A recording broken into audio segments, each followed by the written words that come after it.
Bonjour à tous, ici Piero San Giorgio. Aujourd'hui, j'interview David Lépée. David Lépée, bonjour. Bonjour. Ça fait une dizaine d'années qu'on se connaît Oui, oui. et aujourd'hui, tu as beaucoup d'activités. Est-ce que tu pourrais nous en dire un peu plus de ton actualité? Alors, mon actualité la plus immédiate, c'est que je donne une conférence le 30 juin avec mon camarade Denis Collin. Je vais montrer la fiche, si on peut la voir. Voilà, Révolution d'Afrique et d'Asie. Ça se passe à Clarence, dans les locaux de nos amis de l'Alternative Nationale, donc près de Montreux. Et c'est une conférence en rapport avec deux petits livres, deux brochures qu'on a sortis aux éditions des Livres Noirs. Celle de mon ami Dany Collin de Lyon, parle du panafricanisme et des résistances anti-impérialistes, comment dire, de la conjonction des résistances entre patriotes européens et patriotes africains. Et la mienne que j'ai ici, Socialisme asiatique, c'est un petit essai sur les thèses économiques en vigueur hier et aujourd'hui en Chine et en Corée du Nord. Donc on parlera de ça en disant voilà, lutte de l'Asie et de l'Afrique. Ce sera cette thématique-là. Donc le 30 juin. Le 30 juin, Je voilà. mettrai le lien sous la description de la Voilà, il y a un vidéo. groupe, un événement Facebook qui est lié d'ailleurs. Très bien. Tu es aussi de plus en plus présent dans de nombreuses publications en France, Mhm. dont Éléments.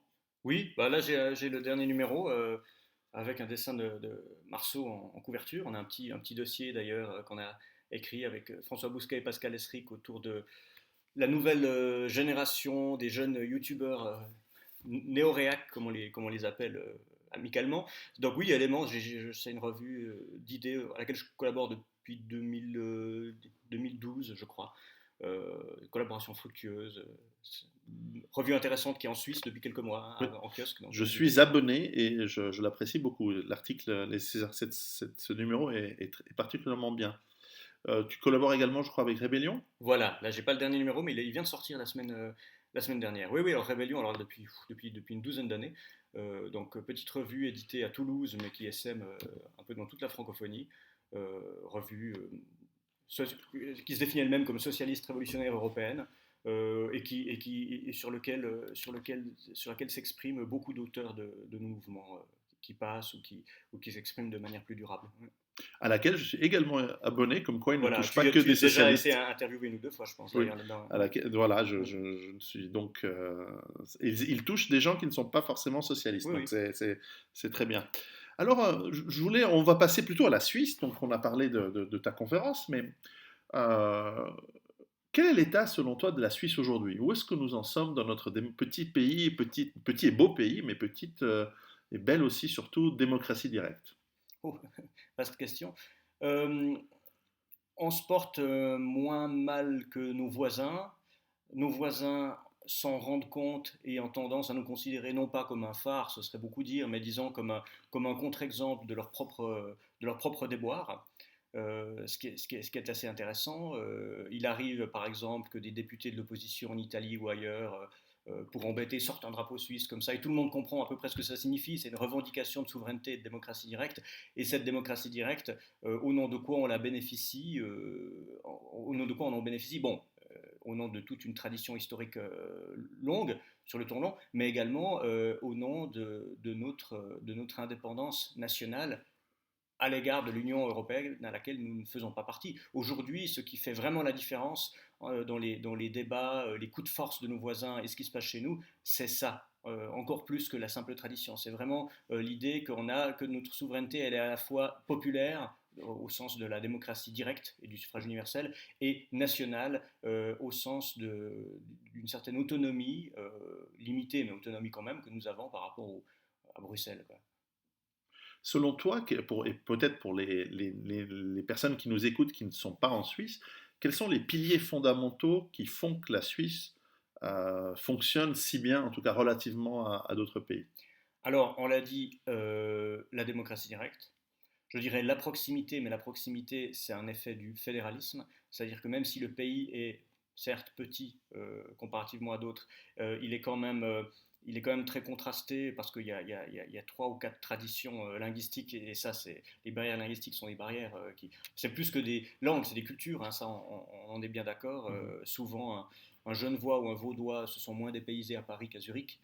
Mais même si il y a quand même un sentiment d'unité nationale qui est peut-être pas une grande force, mais qui existe. Mais les sentiments d'appartenance locale sont encore plus fortes et ça se traduit dans le politique par les niveaux aussi cantonaux et communaux, ce qui permet que les gens soient plus impliqués dans le processus démocratique parce que ça touche des affaires dont ils se sentent proches et sur lesquelles ils peuvent intervenir de manière plus directe parce qu'ils ont conscience de jouer un rôle et d'avoir un poids. Et puis on est encore, en tout cas peut-être un peu moins à Genève, mais dans les autres villes où on peut tout à fait prendre un conseiller d'État par le col quand on le croise dans une épicerie ou dans un bar. Je ne dis pas qu'il faut le faire d'une manière aussi vigoureuse, mais disons où on peut prendre à partie nos politiciens sur les affaires locales, l'urbanisme, la gestion des déchets, n'importe quoi. Ça, c'est quelque chose d'assez sympathique. Il y a un côté village d'Astérix qui est pas mal. Un autre pilier, je pense, au niveau de l'international, c'est quand même notre neutralité de principe.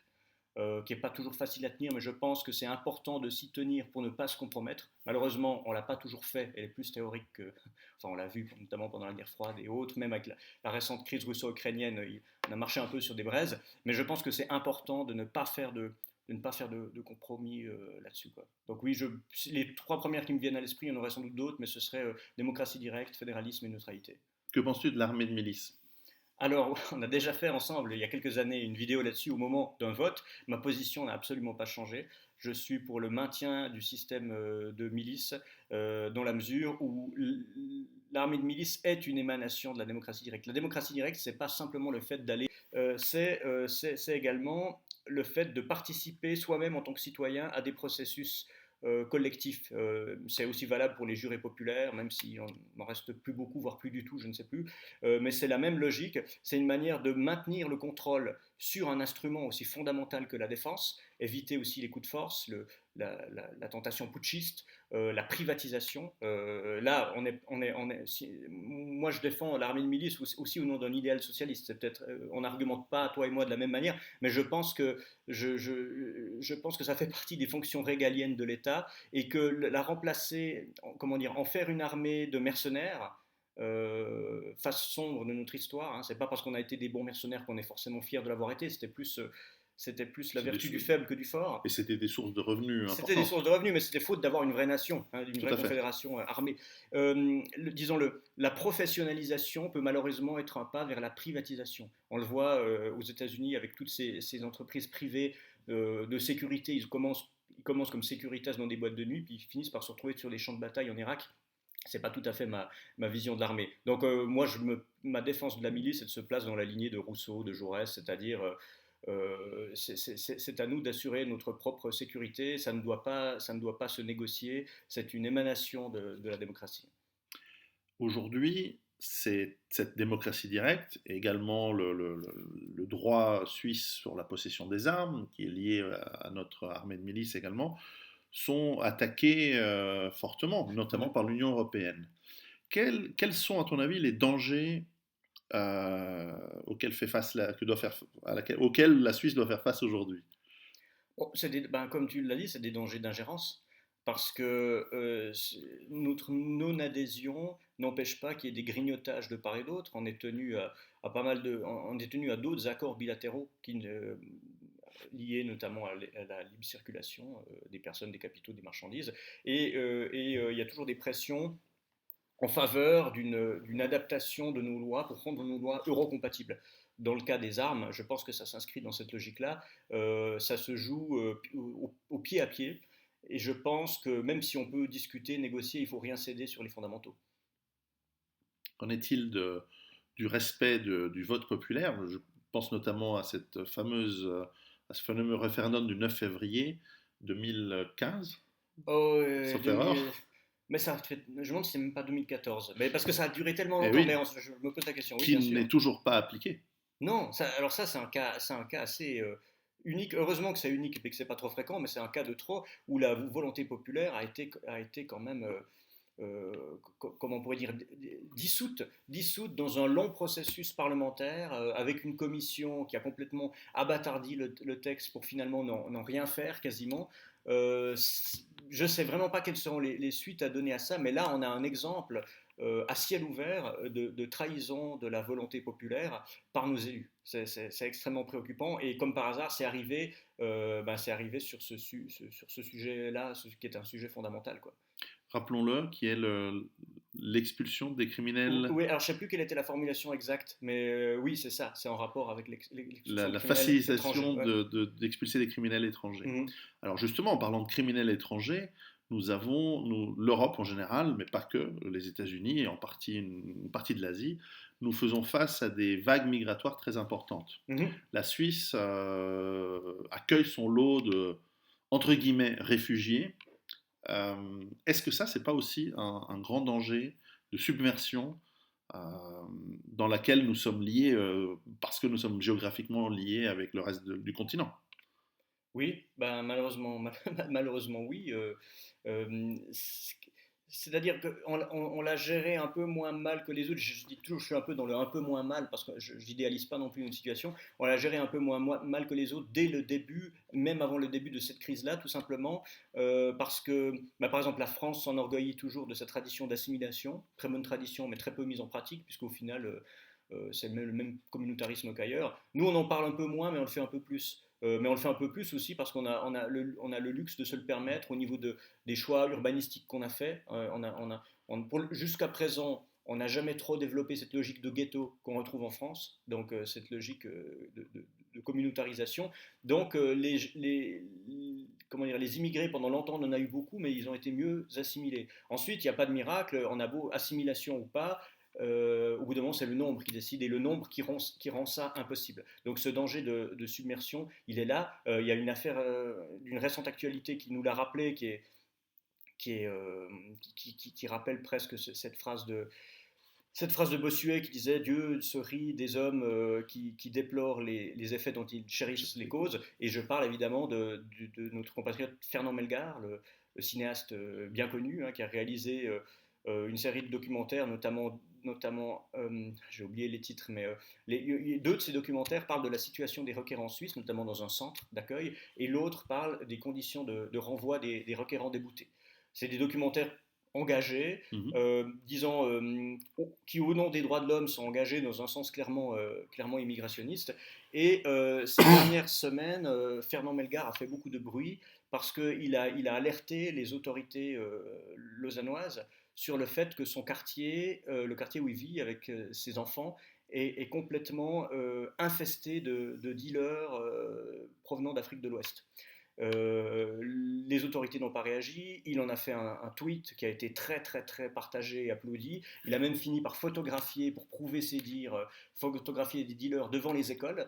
Et là, le grand, comment dire, le cinéaste chouchou de la gauche institutionnelle, la star du festival de Locarno, a perdu, il le dit lui-même, la moitié de son carnet d'adresses. Les gens on dit c'est honteux de dire vous, une belle âme, une belle conscience humaniste, comment pouvez-vous être tombé si bas, votre discours est digne de l'UDC. Il y a 230 personnalités, ou je dirais personnes, voire petites personnes du cinéma qui ont signé, dont Lionel Bayer et tous les donneurs de leçons habituels, qui ont signé une lettre ouverte contre lui. Et il devait enseigner à la rentrée de septembre à la Haute École d'Art et de Design à Genève, et les étudiants ont fait une telle pression, notamment sur les réseaux sociaux, pour l'en empêcher en disant qu'il n'était pas le bienvenu, qu'il a fini par se retirer, ce qui est quand même très inquiétant comment dire, sur les acteurs culturels qu'on est en train de former dans ces écoles. Enfin, je ne crois pas beaucoup aux écoles dans cette matière-là, donc je ne m'inquiète pas plus que ça, mais ça montre le suivisme, le mépris de classe aussi. Et ce type qui avait tout fait pour être dans les bons papiers du pouvoir et qui réussissait brillamment par un coup de gueule à dégringoler. Ce qui prouve bien, pour revenir à ta question, que si même, qu'on va dire, si même le prince des bobos tire la sonnette d'alarme, c'est qu'on doit quand même avoir un problème avec l'immigration en Suisse. Ce qui, cet exemple me fait rebondir sur une question qui m'est chère en ce moment. Euh, en France, mais pas seulement, TV Liberté a été Ouais, censurée, ouais. ERTV, qui RTV sont aussi, ouais, très suivis, ont été bien censurés. sûr. Leurs chaînes YouTube ont été coupées. Nous avons vu en Angleterre un activiste anti-crime, anti-criminalité Mm, clanique musulmane, Tommy Robinson, avoir été mis en prison pour des raisons très douteuses. En Allemagne, la critique de la politique d'immigration sur les réseaux sociaux peut vous valoir la visite de la Gestapo, enfin de la ah police bon, ouais, ouais, à ouais. la maison. D'accord. Où en sommes-nous et particulièrement en Suisse, dans la liberté d'expression? Ben, oui, comme tu le dis, il y a eu quand même une chape de plomb qui est en train de s'abattre, qui est un peu énigmatique sur le plan technique, parce que je ne sais pas en quelle mesure ça peut continuer, en quelle mesure ça peut être contourné, parce que là, on n'est plus, j'imagine, dans l'intervention directe des États, puisqu'on est sur un réseau transnational, hein, qui est Internet, dont les lois ne sont pas toujours très claires, parce qu'on ne sait pas toujours de quelle autorité elles dépendent, et des grandes entreprises, parce que bah là, dans les exemples que tu donnes, j'ai pas bien suivi l'affaire, j'ai juste vu, mais ces censures-là, elles émanent de YouTube elle-même, j'imagine. Oui. Parce que c'est pas le gouvernement Macron enfin peut-être qu'il est derrière aussi, on ne sait pas, mais ça, j'ai de la peine. C'est pas très malin en tout cas, parce que déjà c'est pas très commercial, hein, et comme tu l'as dit, ça, c'est des milliers de vues, enfin c'est beaucoup plus que ça même. C'est intéressant en tout cas de voir que dans le paysage médiatique français, c'est TV Liberté et ERTV qui ont été, dont les chaînes ont été censurées, puis pas Mediapart ou le média voilà, c'est quand même eux qui prétendent toujours constituer un contre-pouvoir au gouvernement actuel. Finalement, on les laisse s'exprimer librement. Je pense que ça en dit long. Ensuite, que vont-ils faire? Ils vont migrer quelque part, sans doute. Je connais pas assez bien le fonctionnement d'Internet et de toute cette technologie-là pour voir comment c'est possible et qu'est-ce qu'ils peuvent faire. Mais de toute façon, enfin, j'ai vécu en Chine où la censure Internet est beaucoup plus forte. Et bien même un gouvernement comme le gouvernement chinois, soutenu par des lois quand même assez, voilà, assez fortes, assez autoritaires, n'arrive pas à tout bloquer. Donc un réseau international y arrive encore moins. Je m'inquiète pas trop. Disons, c'est un coup dur, ça va demander beaucoup de travail, beaucoup d'efforts, beaucoup de perte de temps et d'énergie, mais je pense qu'ils vont se relever.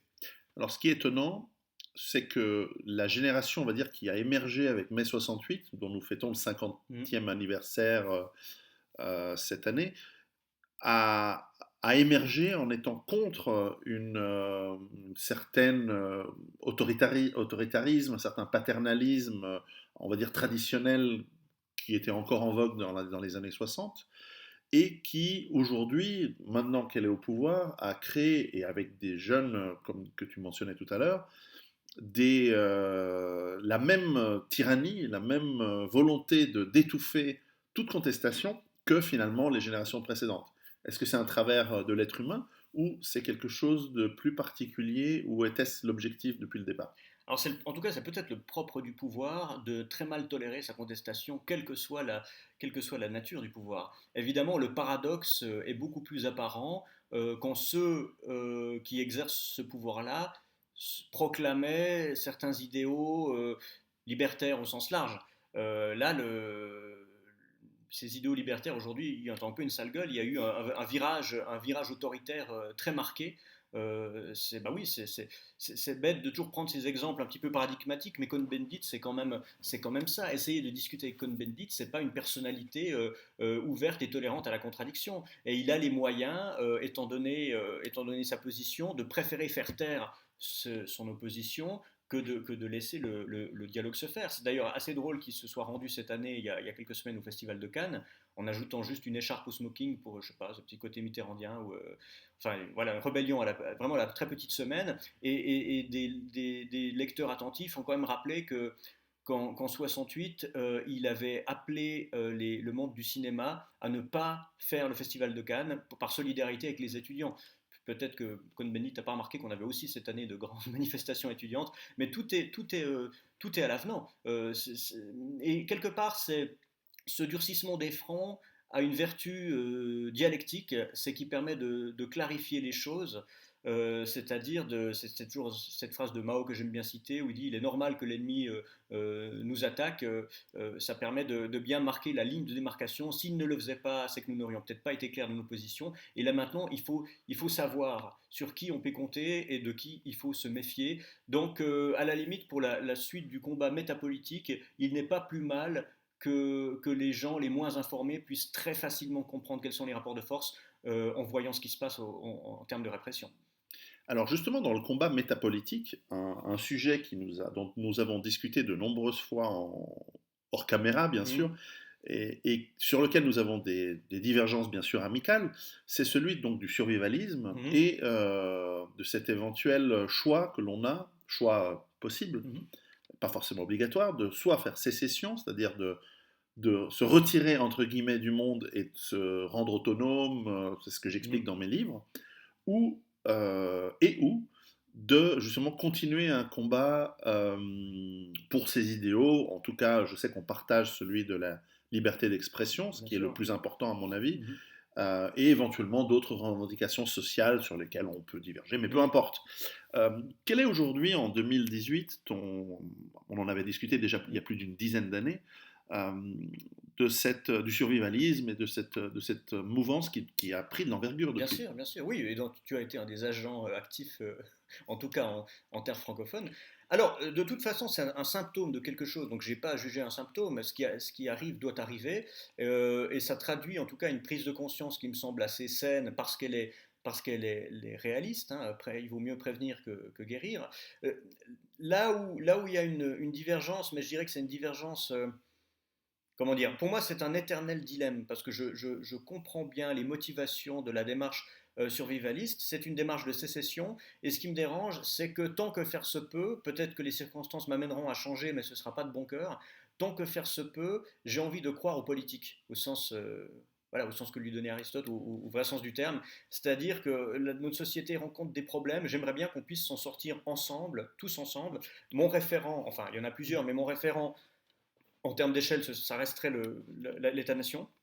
Après, il y en a d'autres, hein, les régions, les alliances internationales, tout ça existe, mais mon référent, c'est plus l'État-nation que le ranch. Je vois bien aussi dans quelle tradition américaine s'inscrit le survivalisme, et notamment toute la tradition libertarienne, et je pense que cet habitus américain est différent du nôtre en Europe, et j'ai l'impression, quand je regarde, je sais pas, les gens du Tea Party ou l'alt-right, toutes ces gens-là, que c'est vraiment, comment dire, c'est une culture politique différente de la nôtre. Il y a cette idée, la famille, le ranch, l'armement de soi. Je ne suis pas opposé à ça, mais qui est en même temps le corollaire d'une méfiance envers l'armée, la police, toute autorité. Puis Dieu sait que je ne défends pas forcément en soi ces corps intermédiaires, mais chez eux, ça aboutit à une sécession dans la mesure où ils n'ont plus confiance aux politiques. À la limite, je pense que beaucoup d'entre eux ne sont même pas des Trumpistes, puisque Trump, c'est le politique, hein, c'est l'État. Et ça, c'est dû, bon, bah, c'est la grande échelle des États-Unis, mais c'est dû aussi à cette tradition héritée des pionniers, qui est passionnante, que tu connais bien, je pense. Mais ma tradition à moi, bah, c'est plutôt celle de la Révolution française, de la Commune. Donc, c'est une tradition du collectif. C'est pas étonnant d'ailleurs que les Américains nous voient sans prendre le temps de gratter beaucoup, mais comme des peuples irréductablement socialistes, ce que nous ne sommes pas. Mais il y a quelque chose, ça c'est vrai, ouais. Et donc, par rapport, bah, j'ai lu tes livres, j'ai lu pas mal de choses sur le survivalisme. Parmi les choses que tu as faites, ce qui m'a, comment dire, le donné le plus d'espoir et m'a le plus intéressé, c'est quand tu as pu parler à tes interlocuteurs étatiques. En Suisse, en France, ça a été plus dur, je sais, mais je sais que tu as pu t'adresser aux autorités militaires, hein, des conférences, des choses comme ça. Si nos autorités sont assez intelligentes pour écouter ce genre de discours et dialoguer, il y a plus de chances que ça arrive chez nous que chez nos voisins français. Ça, c'est très bien, parce que ce qu'on pourra faire peut-être, c'est quelque chose, une sorte de... Le mot n'est pas très heureux, mais une forme de national-survivalisme, Mhm. c'est-à-dire un peu dans la lignée. Alors, les historiens se moquent quand on parle du réduit alpin et tout, mais enfin, certains historiens, les Yoss, les machins, mais c'était pas si bête. En réalité, la défense suisse pendant la Deuxième Guerre était beaucoup plus intelligente qu'on la présente habituellement. Il y a quelque chose qui tenait du survivalisme qu'on n'appelait pas comme ça, mais je pense qu'on a des atouts, autant des atouts économiques que des atouts géographiques. D'ailleurs, quand le gouvernement valaisan a très brièvement ouvert le dialogue avec toi sur ce sujet-là, après on leur a dit que ce n'était pas des prérogatives cantonales, qu'il fallait. Mais c'est pas étonnant que ça vienne du Valais, parce que là aussi, le Valais, c'est un paysage, c'est des montagnes, c'est une géographie qui comment dire, qui prête à inspirer ce type d'alternative. Et la Suisse elle-même s'y prête. Donc moi, je suis plus pour la vieille tradition très moquée de ce qu'en Suisse on appelait la défense spirituelle, plutôt que du survivalisme façon Tea Party avec un ranch et des kalachnikovs. D'accord. Après, tu me diras peut-être que après c'est l'histoire qui décide. Hein. Après, ce que je pense, voilà, c'est juste ma préférence en termes d'idéal. Ouais. C'est ça qui nous intéresse. En Mm. revanche, quand tu parles effectivement de la commune et puis d'un certain idéal socialiste, à Mm. travers l'histoire, l'un des mouvements majeurs, un des motivateurs majeurs du socialisme partout, c'était l'autonomie. Bien sûr. L'autogestion à des petites échelles, mais l'autonomie Mm. à des plus grandes échelles. Que ce soit, je crois même que Lénine en parle dans un de ses livres, et Dieu sait que c'est pas ma référence, Lénine, mais enfin, il y a aussi, et je sais que par exemple, dans ta conférence que tu prépares, on en reparlera juste après, dans les révolutions d'Afrique et d'Asie, il y avait cette notion de nous ne devons plus être dépendants, la Chine du Mm. trafic Oui, avec oui. l'Europe, avec Oui, les impérialistes. les deux cas, et peut-être encore plus l'Afrique que l'Asie, ces révolutions sont arrivées dans le contexte de l'anticolonialisme, de Voilà. l'anti-impérialisme. C'est ça qui réunit ces deux thèmes d'ailleurs, sinon ils sont très différents. D'ailleurs, moi-même, je vais présenter, disons, une espèce d'exposé historique. Je suis pas en train de défendre ce modèle-là. Il est à peu près indéfendable. Il est très exotique. Il ne faut pas non plus chercher au bout du monde ces modèles. Par contre, ce que Dany Colin va nous dire sur l'Afrique est beaucoup plus intéressant parce qu'il y a des exemples comme l'exemple de Thomas Sankara qui, à mon avis, Voilà. sont beaucoup plus positifs et je dirais presque plus purs aussi parce que bref, un peu court, mais que ce qui a pu se passer en Chine, bien sûr. Bien sûr. J'allais justement parler de Sankara qui a tenté dans son pays, le Burkina, anciennement Haute-Volta, je Oui, crois. exactement. Euh, Burkina Faso, c'était la traduction, c'était le pays des hommes intègres au Exactement. Et burkinabé. ce qui est assez vrai, évidemment, il a été secondé d'une personne un peu moins intègre, Eh mais oui. enfin, qui a eu un mouvement justement d'autonomie et d'indépendance. Au-delà de l'indépendance sans l'autonomie n'est rien. Mhm. Parce qu'elle n'existe pas lorsqu'on est dépendant de puissances financières ou de trafics commerciaux que l'on ne maîtrise pas. Il voulait lancer le textile localement, il a relancé l'agriculture, des travaux Oui, oui. souvent Sur le plan écologique, il a fait des choses formidables au niveau de la reforestation, la notamment. Hein. redistribution des terres est un grand L'alphabétisation des discours. femmes, Oui. de tous les enfants. Non, non, c'était Est-ce qu'on ne retrouve pas la là justement vaccination. du national survivalisme? Si, mais oui, mais c'est vrai en fait. Comment dire? Bon, de toute façon, tout projet socialiste qu'on a vu dans l'histoire, ceux qui ont réussi comme ceux qui étaient des tragédies, tous ont un point commun, c'est que c'était des socialismes, on va dire, nationaux, souverains, de fait, hein, je veux dire, parce qu'ils sont inscrits dans un monde d'État-nation et ils avaient tout intérêt à les conserver pour que les réformes se fassent. Mais y compris les nations multi-ethniques, comme je pense à des nations d'Amérique du Sud, je ne sais pas, Cuba, le Venezuela, qu'importe, ce sont des nations et ce sont tous des patriotes.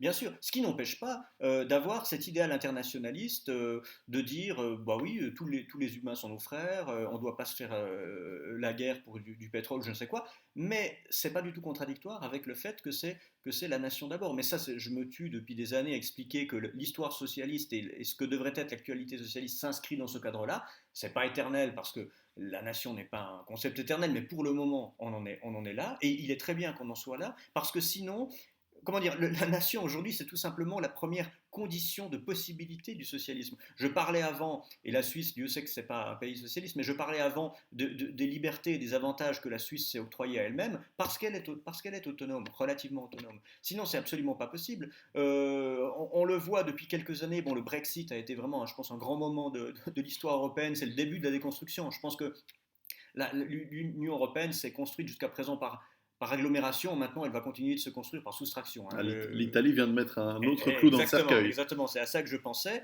Les Italiens sont très embêtés parce qu'une simple élection, puis Dieu sait que les Italiens ne votent pas tous les jours, une simple élection il a fallu se battre pour en imposer les résultats. Pourquoi? Tout simplement parce que ça ne plaisait pas à leurs maîtres européens. Donc évidemment que leur marge d'autonomie, leur marge de liberté est extrêmement réduite à cause de ça, et beaucoup, autant du côté de la Lega que du mouvement 5 étoiles et de plein de petits autres groupes, sont en train de comprendre que la condition de rester maître chez soi et de retrouver un vrai pouvoir décisionnel populaire, ben je sais pas comment on peut appeler ça, l'italixite, c'est de quitter, voilà. Et ça pourrait se passer beaucoup mieux qu'en Grèce, parce qu'ils ont d'autres atouts, même si j'espère que la situation de la Grèce va s'améliorer maintenant. Ouais.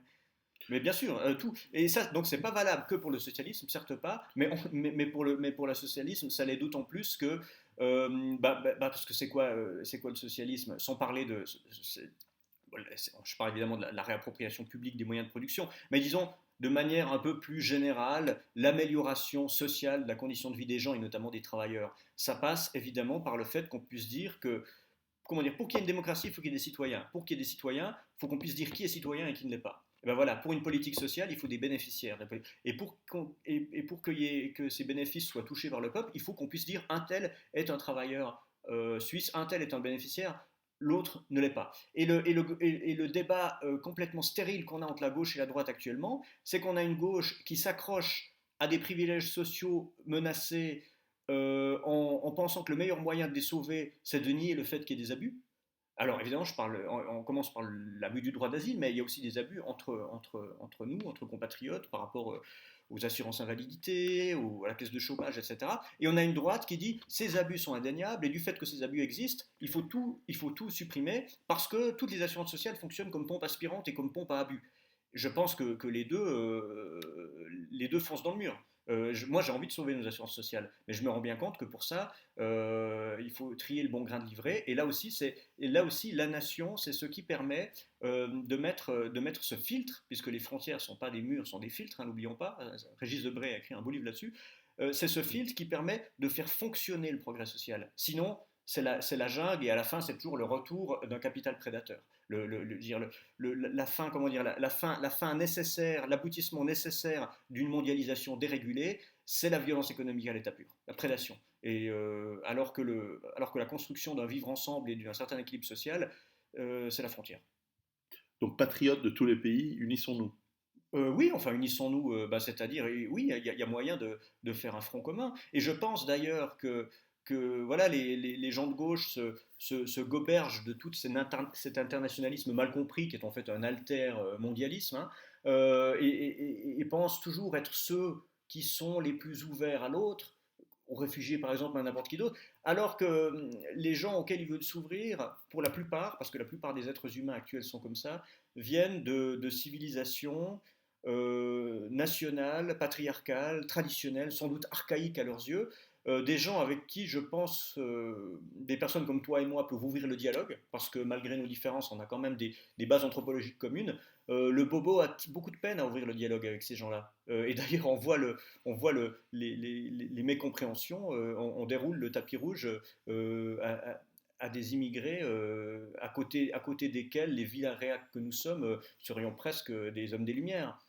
Donc le dialogue ne se fera pas. Alors qu'entre patriotes, à travers le, à travers les frontières, on peut discuter, on peut s'entendre, bien évidemment. Oui, oui. Très bien. Alors, rappelle-nous, on va conclure là-dessus, mais rappelle-nous ta conférence, Révolution d'Afrique et d'Asie. Voilà, Révolution d'Afrique et d'Asie, à Clarence, dans les locaux voilà, ça s'appelle le bar, qui en fait c'est un petit carnotze autogéré, qui s'appelle l'Artisan. L'artisan. J'en profite pour dire un mot de cette association que j'aimerais faire un peu de publicité, parce que Oui. c'est vraiment des jeunes gens sympathiques. L'Alternative Nationale, c'est des jeunes patriotes vaudois qui sont très engagés sur le front écologique. Ils cultivent un terrain en permaculture, ils ont un bar autogéré, une salle de sport autogérée, ils organisent des conférences, des projections de films. Parmi les mouvements patriotiques en Suisse romande, pour moi, ce sont les plus intéressants. Ils sont jeunes, ils ont 20-25 ans, ils bougent bien. c'est quelque chose à soutenir. Donc, allez voir cette conférence, bah, ça s'intéresser à nos livres respectifs, mais c'est aussi découvrir ce petit monde. Voilà, cette conférence est liée à 2 livres. Là, j'ai le mien et Dan Nicolas en a écrit le sien, qui sont sortis aux éditions des Livres Noirs, qui est la maison d'édition qui est liée à la revue Rébellion, hein, elle est publiée entre Nice et Toulouse, et qui est disponible sur Internet au prix de 6 euros. Excellent. David Lépée, merci beaucoup. Ben, Pierrot, je te Et remercie. puis à très bientôt. On se verra peut-être à la conférence. Ben, À avec bientôt. plaisir. À bientôt.